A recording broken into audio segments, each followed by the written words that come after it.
कटु वचन तो सदा बोते हैं कांटे, मीठी बोली के गुल रोपना सीख लीजिए। कटु वचन मतलब क्या? कटु वचन मतलब कड़क वचन, कड़ू कड़ू म्हणजे आपण शपथ देतो दुसऱ्याला। हिंदी में बात कीजिए प्लीज, कृपया हिंदी में बात कीजिए। मैंने भी एक शब्द पूछा।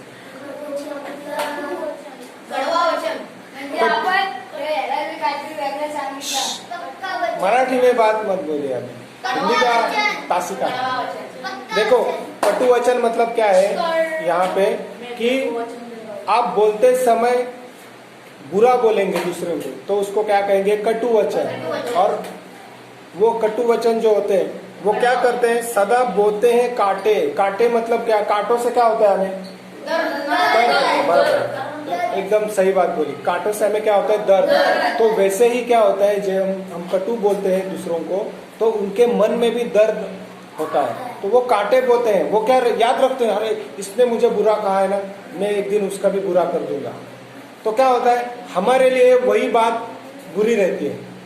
जैसे हमने किसी को मारा तो वो भी क्या करता है? हमें मारता ही है ना। तो वैसे ही हम दूसरों के लिए बुरा बोलेंगे तो वो भी हमें बुरा करेगा। तो उससे क्या होगा? हमारे ही लाइफ में क्या होगा या हमारे ही जीवन में वो कांटे बोते जाएगा। तो इसलिए आपको क्या करना? बचना चाहिए कि कटु वचन नहीं बोलना चाहिए। बराबर, ठीक है। मीठी बोली के गुल रोपना सीख लीजिए। हमें क्या अभी सीखना चाहिए इसके लिए? अभी हाँ, मीठी बोली बोलना है। मीठी बोली मतलब अच्छा बोलना। एकदम से जब आप दुकान में जाते हो तो आपसे वो अच्छी बातें बोलता है कि नहीं?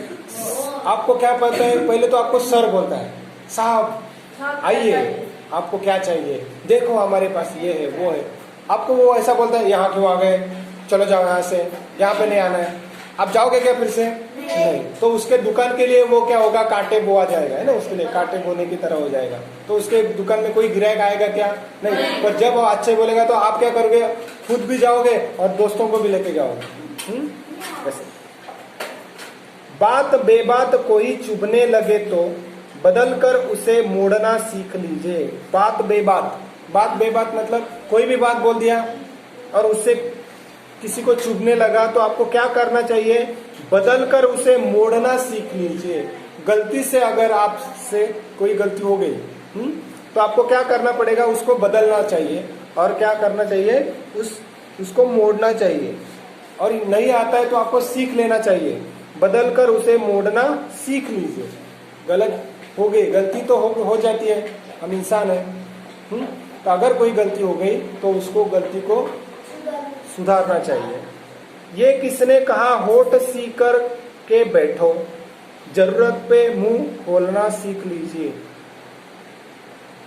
यहाँ पे कवि क्या कहते हैं? हमें किसने कहा है कि आपका होठ सीकर बैठ लीजिए? मतलब कुछ भी बात मत कीजिए। इतने सारे आपको बातें बताने के ऐसा लगता है कि आप बोलना ही नहीं चाहिए, है ना, क्योंकि बोलने से दूसरे को दर्द होता है, वो होता है, ये होता है। तो हम क्या बोलेंगे? अरे इससे अच्छा है कि बोलना ही नहीं चाहिए। तो ऐसा आपको किसी ने कहा है क्या? नहीं।